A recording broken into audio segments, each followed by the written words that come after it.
Good evening, and welcome to The Way Out Show. I'm your host, Dane McCarthy. Today is August 7th, 2018. We are approaching a momentous time here in the United States of America, and that would be the midterm elections that are coming in November. And both sides are gearing up for what promises to be an interesting battle, a fight for supremacy over the future of the United States. And since the United States is so influential in the world, it will make a difference. And it's also a little bit of a test. It will refer back, whatever the results are, will refer back and reflect on the behavior, performance of our President, Donald Trump. And of course, the left is hoping there'll be a blue wave, and the right is hoping there will be a red wave. And as you probably know, typically in the midterms, the opposition party, in this case the Democrats, pick up seats. And they hope to get control of the House of Representatives. And of course, their dream would be to get control of both the House and the Senate. And of course, if they do, then probably the number one agenda will be to impeach Donald Trump.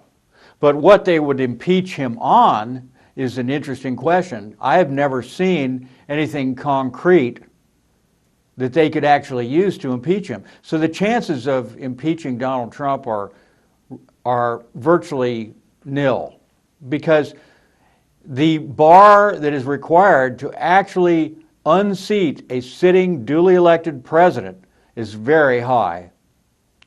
And the president has a lot of constitutional protections that are set up to prevent one side from unseating a president just because they don't like him and they want control. So this ongoing struggle is just becoming it appears to be existential. And on the left, you have the mainstream media. You have the traditional media outlets that have been around for a long time: ABC, NBC, CNN, MSNBC, NPR, National Public Radio, is very much allied with the left. You have the universities, for the most part, have been run by the leftist thinking folks from way back in the 60s. I think they really started to get their degrees and move into the college campuses, and they're doing their very best to support those left-wing causes and to bring about a socialist government in the United States. Now, the United States is traditionally more conservative than many, many other first world countries. More conservative than Germany, more conservative than France, more conservative than England, more conservative certainly than the Scandinavian countries. Almost, I would say it's just traditionally to the right of most first world countries. And so to actually bring about a socialist government is a very large and long-term undertaking and very difficult. One of the things that is almost one of the major strikes or difficulties is that the U.S. government itself has used anti-communist and anti-socialist propaganda against the American people since the end of, well, really for 100 years, ever since the the advent or the emergence of the Bolsheviks at around the time of World War I, the fear against communism has motivated the U.S. government and the American people to do anything that they can to fight communism. So we've gone to war over communism. We went to war in Korea over communism. We went to war in Vietnam over communism. And then we participated in the sustained Cold War that went from only a year or two after the end of World War II all the way up to the fall of the Soviet Union in about 1991. And I can remember reading science fiction stories that projected this conflict between the capitalist society and the communist society, projecting that into the 21st century. I don't remember reading any science fiction book, because I was a big science fiction fan, and I still sort of am, not as much as I used to be. But no, it was really blindsided. It blindsided a lot of the science fiction writers who were writing in the 70s and the 80s and before, and that they never expected that to happen. It was kind of a sudden collapse. And that was, of course, because most people were really not getting the information, the true information about what was going on in Russia, in the Soviet Union. And there was a reason for that. There was a reason why the weakness of the Soviet Union was really not very well known by the American people. And that, there are many reasons, but one of the reasons is simply that, first of all, the Soviet Union didn't want the West to know how weak it was. Now, the reality is, of course, that the American government knew how weak the Soviet Union was, and they were pushing on that, and they were counting on that. But then you got someone in who was Ronald Reagan. Ronald Reagan sincerely wanted to get rid of communism. He was very anti-communist. But there are powerful forces in the United States that actually wanted the Cold War to continue, in the CIA, for instance. And people underestimate the power of the CIA. And it's just gained in power ever since it was formed after the end of World War II. They needed the Soviet Union, absolutely needed it, because it justifies a huge budget. And there are other reasons too, psychological reasons. The spy is not a spy if there is no enemy to spy upon. If the world is at peace, where does the CIA fit in the military-industrial complex, for instance? Fit into that world? It doesn't. It really doesn't fit into a peaceful world. And the people who have devoted their lives to fighting the enemy, whoever that enemy might be, if there's no enemy, they freak out. That's exactly what happened in 1991 when the Soviet Union fell. The people over at Langley, Virginia, were actually panicking. They were panicking. You would think that they would be thrilled, that they would be popping champagne corks and toasting their victory and having a huge celebration. No. They saw it as the end of their inflated budget, of the feeling of self-importance, of the psychological satisfaction of the challenge, of the game, the back and forth, the subterfuge, the feeling of power that you get from being needed, being important. And we can just look through the popular media, the stories, the TV shows, the movies, the novels about the CIA. making them into these amazing superheroes, who are saving and America and protecting American citizens. You can just look at that and you can see how, for various reasons, on so many levels, the conflict needed to be continued. And yet, all of a sudden, Reagan and certain people with Reagan said, we have found a way to knock down this wall, the psychological wall, that was the Soviet Union. They knew the weakness of the Soviet Union, and they pushed, and they pushed, and they pushed. And part of it was that the Soviets were really afraid of Reagan because they thought, this guy is crazy. He could press the button. He could start World War III. He's on a hair trigger. He was making statements about the evil empire and so on. And then he starts saying, well, we're going to start this Star Wars initiative, and we're going to have space-based anti-ballistic missiles. They're going to shoot down the Soviet missiles when they, so that gave them, they thought, a first strike capability. And this just made them freak out. What are we going to do? They thought. And so then all this came together in a perfect storm against the Soviet Union, and it collapsed. And a lot of it was from corruption themselves. And the people in the Soviet Union were just tired of communism.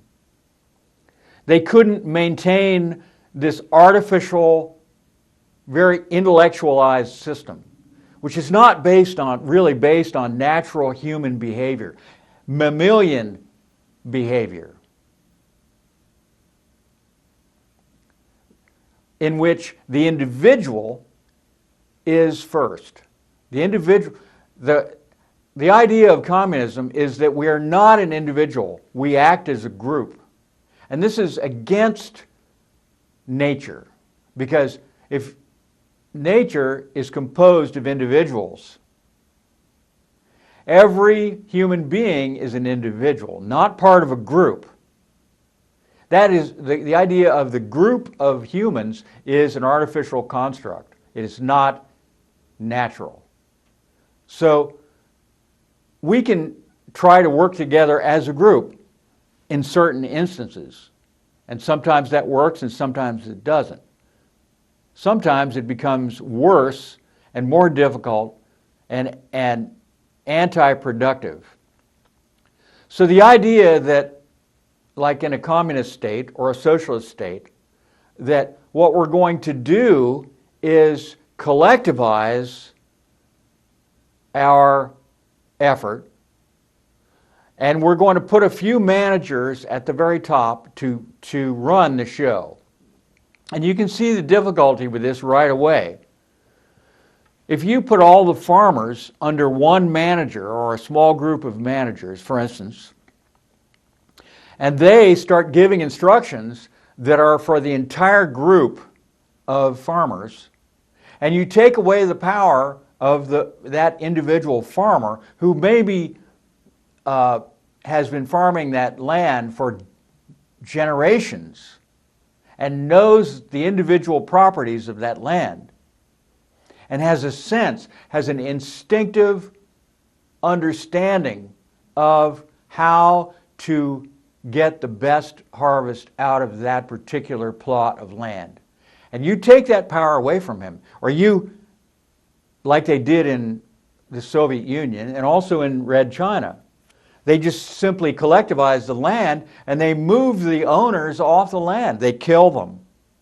They rob them. They buy them out in some cases. Or they put them in gulags.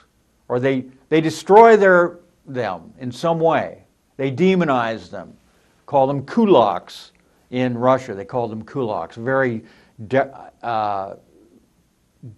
deprecatory name. A big put down to be called a kulak in Russia. It means like a cheater, this, sleazebag kind of person, okay?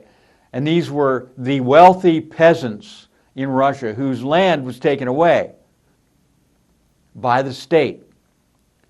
So they got some people up there that were power hungry, who were now running the show of millions of acres of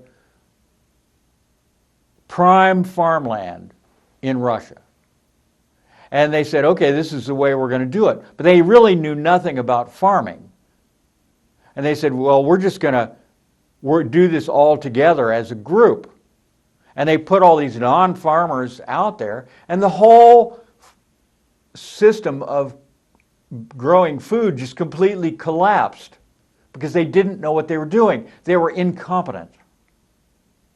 They were corrupt. And the corruption sets in really early because it's so easy to be corrupt in a communist or a socialist system. It's just asking to be robbed. It's bad enough that the taxes are high, really high. And then you don't know where that money is going, really. Is it really coming back to you? Not necessarily. Or is it going, a lot of it, into the pockets of the managers, the appointed leadership, the bureaucracy, who are tempted to enrich themselves? And so, as what happened in the Soviet Union, this is in the early 1920s, it was during the 1920s, I believe, and then into the 30s with the worldwide depression. Collapse of the food system, massive starvation, tens of millions killed, died, starved, killed, arrested, tortured, unbelievable suffering by the people, by the state. Same thing happened in Red China.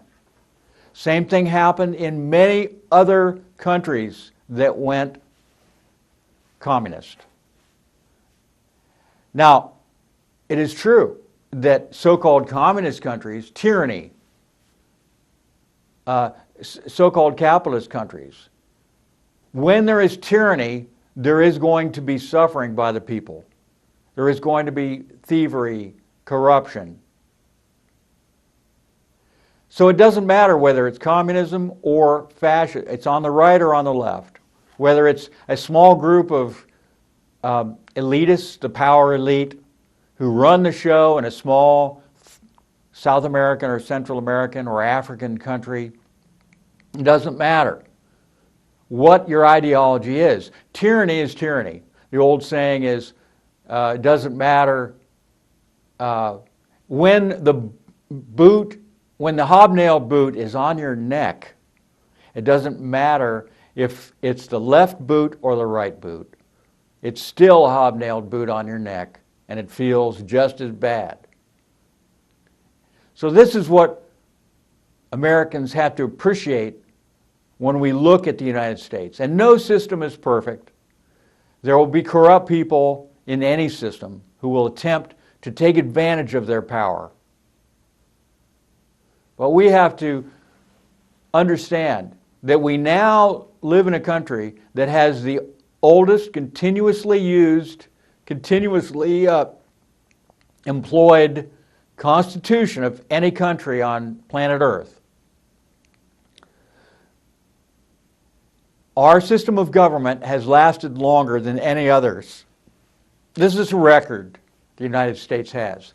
And there are many, many people who feel threatened by the United States, by the fact that the United States even exists. And one of the most important things that the United States has is an educated population who understand what is required in a democratically run republic, which is what we have. We understand that in a republic, no one particular side or group has complete control. As soon as one side gets complete control, it becomes tyranny. Just like that, it becomes tyranny. So in America, we have the conservative side and we have the liberal side, right? That's the simplistic way of looking at it. Very simplistic.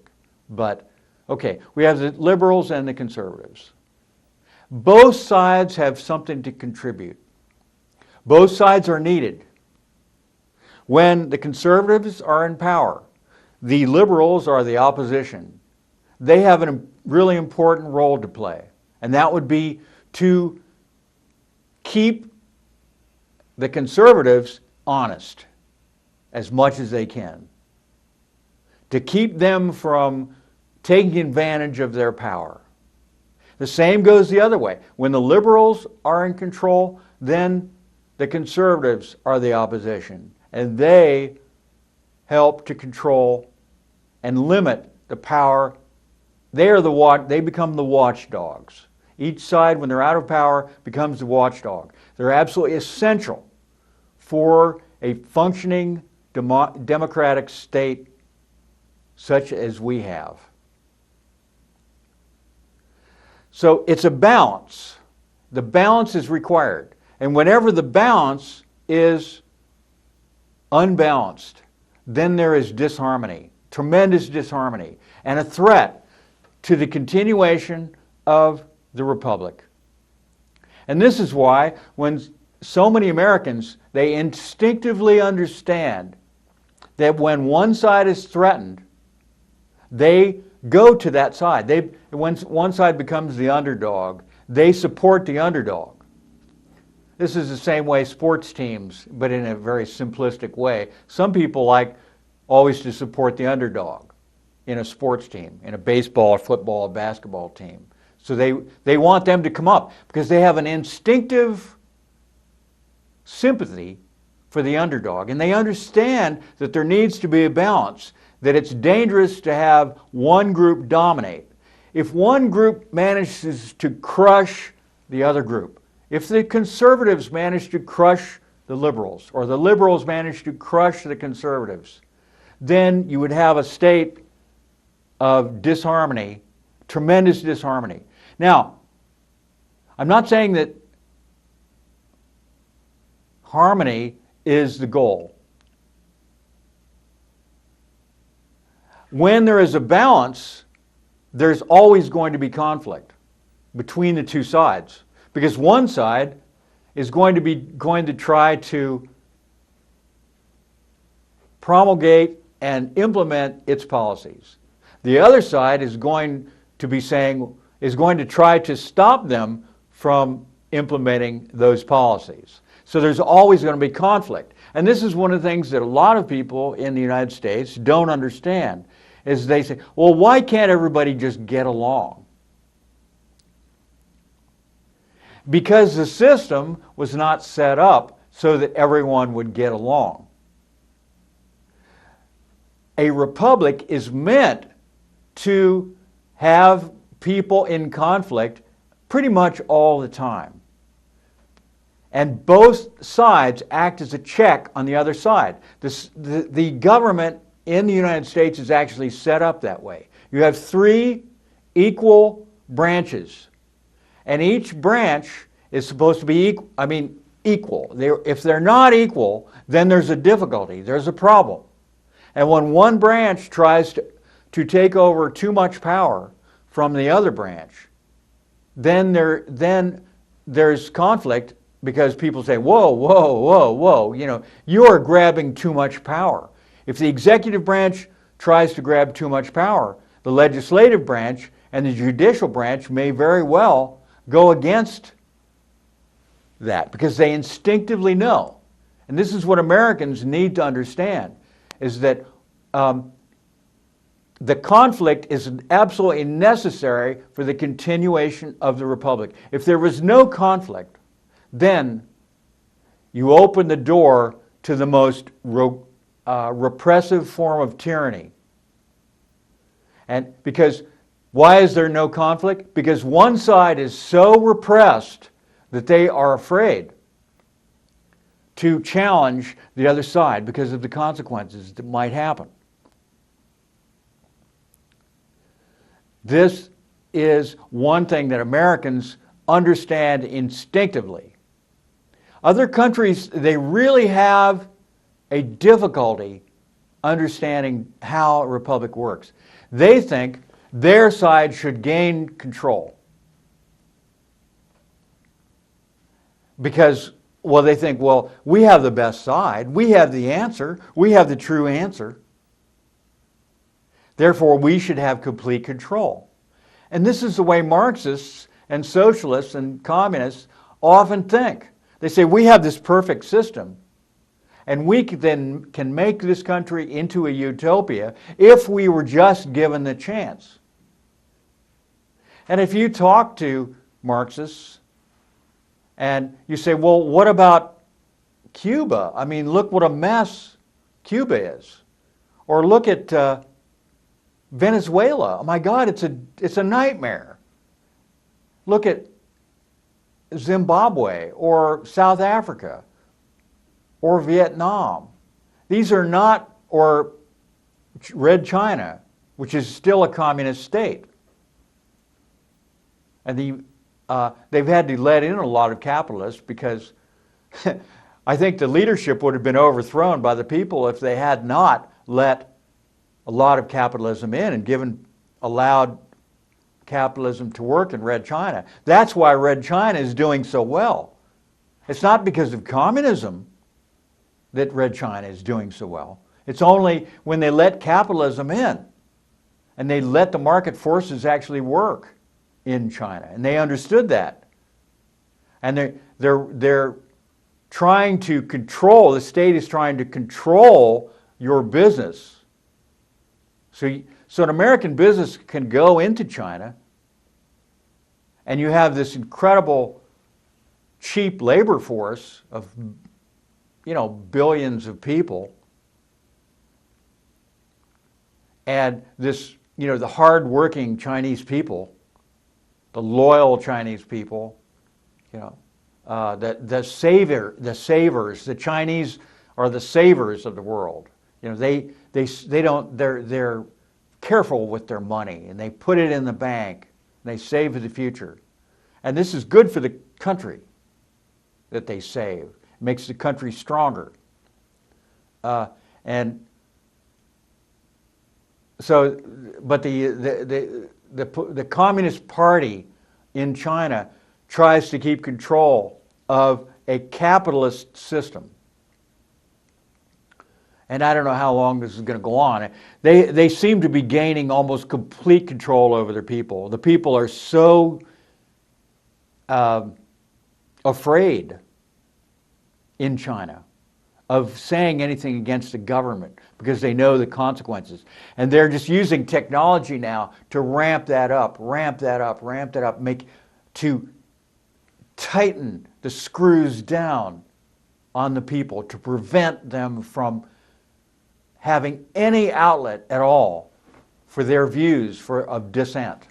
So you see the difference between Red China and the United States. We absolutely must have this constant struggle between the two sides because neither side is ever 100% right. And that's one thing that the founders of the United States understood, that you are never in a republic going to get everything you want. Neither side. You'll only get part of what you want. But that's the way it should be, because there will always be at least two views of how to achieve the same end. Everyone on the planet, unless you're someone who's a psychopath, wants peace and harmony. But peace and harmony must be, I guess it's how you define peace and harmony. What does that mean, peace and harmony? It turns out that peace and harmony does not mean getting everything you want. It means accepting that the other side has a voice and that is different and even in opposition to your opinions and your voice. And accepting that. That is where peace and harmony lives. It's not in getting what you want, but not getting what you want. And knowing that if you were to crush the people you don't like, and you were to succeed in that, then you would be next. Because there's always someone above you who's going to turn on you. And those people who are crushed might rise up and they're going to just crush you. And it goes back and forth. And it becomes this chaos, complete chaos, of one side trying to get complete control. It becomes a situation like a bunch of gangs in a city all fighting for control. And they want to crush the other side rather than working with the other gangs and seeing them as not as enemies but as competitors. And this is one thing that Trump understands completely. He understands that he doesn't see other people as enemies, as other countries as enemies. He sees them as competitors. For the most part. He has mentioned that the European Union is a foe. He used the word foe. Foe is a synonym for enemy. This caused tremendous uproar in the European Union. How dare he call us a foe? Well,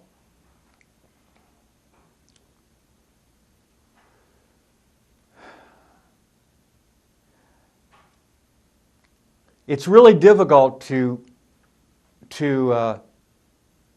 understand the way Trump thinks. But we have to look at the fruits of the way he thinks and the way that he uses language to position himself in an advantageous position. He sees that the European Union is ripping off the United States. Okay. And he has the list of how the European Union is ripping off the United States. The United States has been protecting Europe ever since the end of World War II. And we still, to this very day, have bases in various countries in Europe. We pay, the U.S. taxpayers pay for these bases. In fact, we have bases all over the world. And are they going to help American people who are actually paying for these bases in Germany and so on? I don't see a particular advantage to the American people for having bases in Germany or in different countries. And yet we do it. Is it because Americans are so nice? Well, the usual way this is described is America is the policeman of the world. Are we paid policemen? No, we are not paid policemen. Now, there may be some other advantages to being the protector. It's a status thing. It allows us to remain the supposedly the one remaining superpower of the world. People would say, well, if America didn't do it, someone else would. So somebody has to step up to the plate and take the responsibility of being the policeman of the world. Well, is China going to do that? No, I don't think China is going to do that. China doesn't see enough of a financial return. And so here we are, being the policeman of the world and getting a lot of status, but meanwhile China and other countries, but mostly China, is going behind our back, making deals with all these countries, and they're really involved with South America and Africa particularly.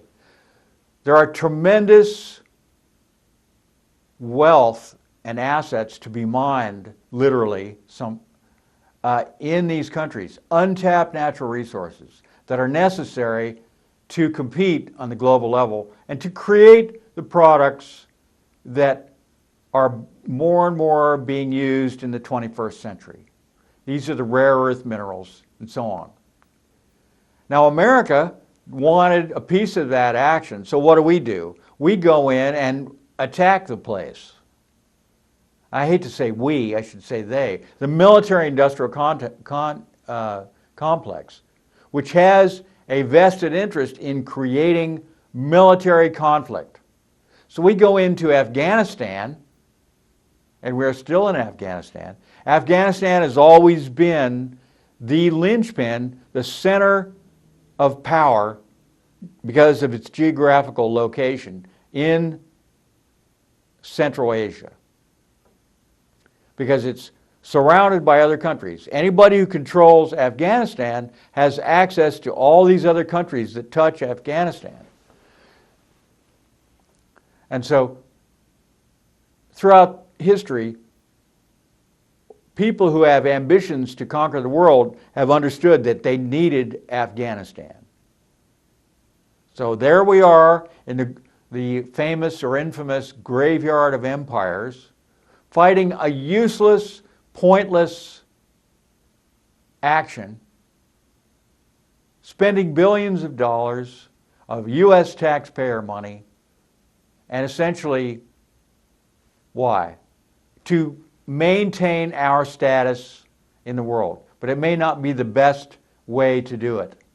Nevertheless, because of the vested interest in the military-industrial complex, who profit from the sale of military hardware, you know, Hellfire missiles and drones, and you know, every time a Hellfire missile is used, that ordnance, that's profit. That's a profit source. That goes into the pockets of the investors, of the wealthy investors, who Raytheon and those different companies that make those drones, that make those airplanes, that make those helicopters, makes all the other weapons of war, they profit. And I have no problem with profit. But at some point we have to understand that there may be better ways to make profit. And who is profiting right now? Red China is profiting. And it may be that down the road there will be a clash between the United States and China. China, of course, is moving very quickly in a very alarming direction. And I just talked to a guy who came back from China. And he was there for quite a long time and learned really a lot about China. And I also have a friend who spent a lot of time in China. And one thing my friend said about China is that he thought, he was in Beijing. He said everybody is doing great in Beijing. He said sometimes you can't see across the street because of the smog, and it smells really bad because of all the toxins in the air. But the people are really happy in Beijing. And I don't think he got much out of Beijing. He was there for quite a long time. But he said, the Chinese people will never talk about politics. They're afraid to. You never, ever bring it up.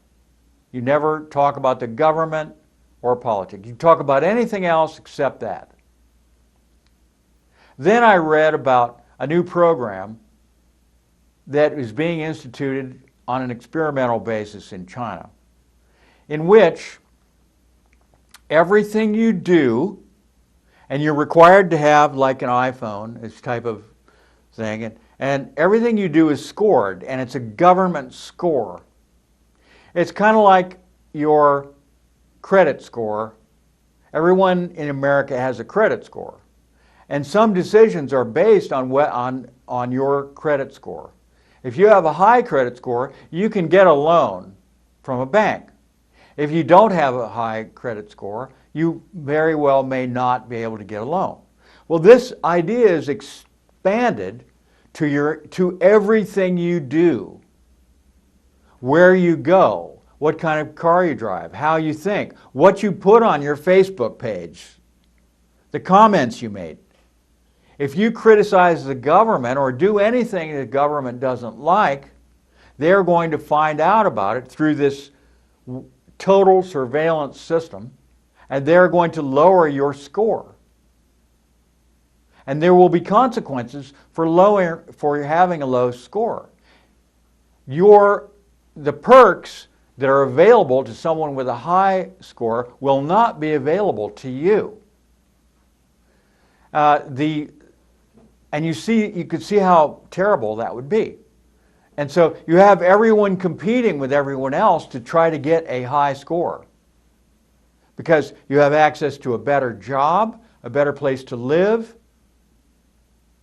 Who knows, maybe better food, just all kinds of things. The goodies that are available will not be available to you if you don't toe the line and cozy up to the government. And you see how this is a method of complete control. You become a groveling slave or a peon to the people with the power. This is the direction that the whole world is going in. This model, the model that's being used in China right now, the plan is to expand it to the entire world.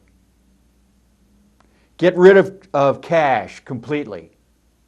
Everything you do will be tracked. You have your credit card. Everything, every purchase you make, everywhere you go is known, it's tracked, it's recorded, and it's used against you.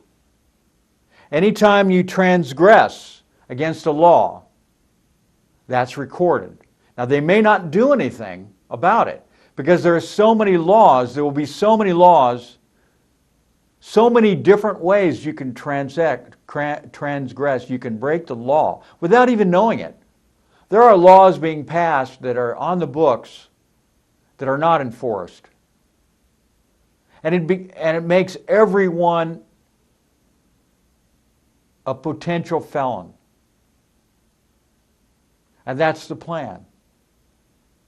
If everyone is a felon, if everyone is a potential criminal, then anyone that you deem you don't like and you want to get rid of that person, you want to make that person go away, you want to damage that person, you want to destroy that person, all you have to do is selectively enforce that particular transgression. And what can the person do? It's like, well, I didn't know that there was even a law against doing that. Well, that's not our problem. It's not our job it's your job to keep yourself informed about the law. Ignorance of the law is no excuse. Except there are so many laws and some of them are secret. I mean, you can't even find out what the law says. Laws are passed in which the legislators are not even allowed to read what's in the law. That's how bad it's become. This is even in the United States.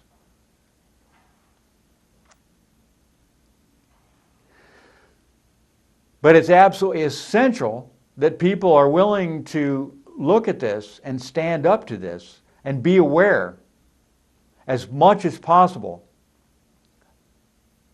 Because only by knowing and having the knowledge and the awareness and the understanding do you have any chance of surviving and prospering under the new system that they want to institute worldwide. If you are ignorant, if you deliberately ignore these basic realities, that are being instituted around the world. They're being attempted to put in place. And as the power of the computer with AI and so on gets stronger and stronger and stronger, and it's just exponentially getting more powerful, getting more powerful, getting more powerful, then it's going to get, the pressure is, and the sophistication of the surveillance techniques is increasing so much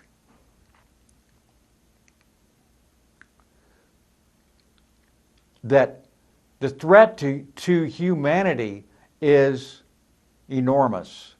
And you will say, what do you mean, a threat to humanity? Well, the biggest threat to humanity is global warming, isn't it? Isn't that the biggest threat? That's what they're telling us. No, that is not the biggest threat to humanity.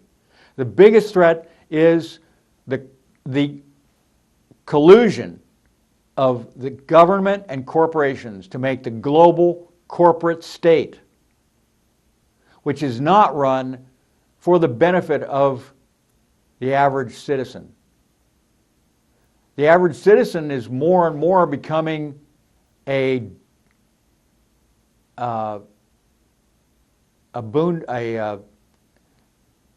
really not, they're no longer necessary. They're not needed.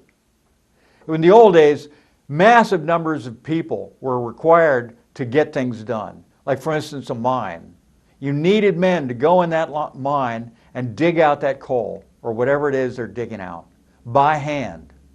It took a lot of men. Whole towns were established just for the purpose of working on a mine. All the men in the town would work at that mine. It was required to work that way. Now they have machines that do that. Robotic, intelligent machines, more and more. And as we're seeing the future unfold, the latest statistics that I've seen about the future is that 40 to 50% of jobs will be eliminated by like 2030 they will be eliminated. They will be replaced by AI robotic mechanisms. This is in bureaucracy, in banks, in grocery stores, in many, many, many different, they're talking about driverless trucks, driverless semis. They're supposedly already instituting these. They're already happening. I haven't seen any personally. These enormous trucks, just gigantic trucks, bigger than anything you've seen. Twice as long, two big trailers being hauled by a robot. A robotic truck, no driver. No human driver. And endless numbers of other robotics. I believe that there should be a law that any robot who takes away a job from a human, that is banned. We're going to say no to that. So you already have a tremendous movement of people in the United States, in Europe, of essentially men, young men. Most of them are young men, vigorous young men in their 20s, in their teens, in their 30s, from countries that have nothing to offer to their population, virtually nothing to offer. These are idle men. And they're going to Europe, they're going from Africa, and they're going from Middle East. They're going from South America, they're going from Central America. Because of all the problems in these countries. These countries are, many of them are war-torn, ravaged by poverty, gangs, drugs, prostitution, trafficking, environmental catastrophes, Just unbelievable stuff going on in these countries.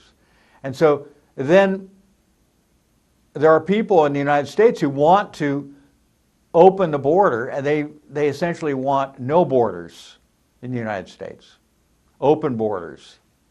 I mean, the Democratic Party is openly advocating to abolish ICE. And I'm assuming they want to abolish the border guards too. They never talk about abolishing the border guards. It's two separate police forces. ICE operates not along the border, but internally in the country. And they're involved not just with illegal immigration, alien, out of place, foreign nationals. They're not just that, but it's also with gang, a lot of criminal behavior, guns, drugs, guns, really dangerous stuff, sex trafficking. To abolish ICE is to take away a very powerful tool that the American people need, absolutely need, to maintain the rule of law in the United States. But many of these Democrats are avowed anarchists. Many of them are communists. Although why anybody would want to be a communist or a socialist after we have seen the history of socialism and communism and the failure over and over and over and over in country after country after country that socialism and communism has tried. I mean, socialism is even failing in the Scandinavian countries that were touted not too many years ago as virtual utopias, socialist utopias. And of course, what has happened is in those countries, they have this influx of migrants, open borders, illegal, but doesn't matter, they're welcomed in, but they have no jobs. There are no jobs available for those migrants in those socialist Scandinavian countries. They're put on the welfare system. They're young men, mostly young men with nothing to do. There's nothing more dangerous than a young man with nothing to do, who's bored, who's full of energy, lustful. And then you add on to that an absolutely disdain for women. They believe, many of them, from many of these countries, they have no respect for women. They consider women to be inferior, and they're fair game. A woman is fair game. And especially the way the Scandinavian women dress, I mean, they're clearly prostitutes. In their minds, these women are prostitutes. They're sluts, they're prostitutes. They deserve it to be raped. This is what they think, many of them. And so, over and over and over, in Germany, in France, in Belgium, terrible problem in Belgium, Denmark, Norway, Sweden, these countries and many others, they have this rape. The rape statistics are through the roof. 90+% of the rapes are perpetrated by foreign nationals. And this is across the board statistics. Many of them from Muslim countries. Muslims are used to seeing their women hidden away in the house, not allowed to go out without a male relative, completely covered from head to foot. Now there is a pushback, a tremendous pushback. And we're seeing this in Germany, Italy, France, England, and all these other countries of people saying, you know what, we're tired of this open border policy. We are afraid to go out. We cannot go into parts of our own country because they've been taken over by these invaders. And our women are harassed, sexually harassed, raped. Our children are raped. And that's one of the things about these countries, molestation and pedophilia is just absolutely rampant. Because the women, one of the reasons it is, because the women have no power, no control. They're completely sequestered away. They're not available. They're not out there to interact with the young men. The old saying in Afghanistan is, women are for children, boys are for fun. And that would be, you can look it up, Afghanistan. That's traditional, just the way it is. And this is the same for many other countries. So there are many problems in the world, but I think it's important to understand what's happening and to really look at it from both sides. Listen to what the other side says. We absolutely need the opposition. And we need more, the conservatives need to hear what the liberals want. What do they want? Tell us what you want. Don't just scream at us and swear at us. Let's have a conversation. So that's all there is for today. Enjoy your weekend and sleep well.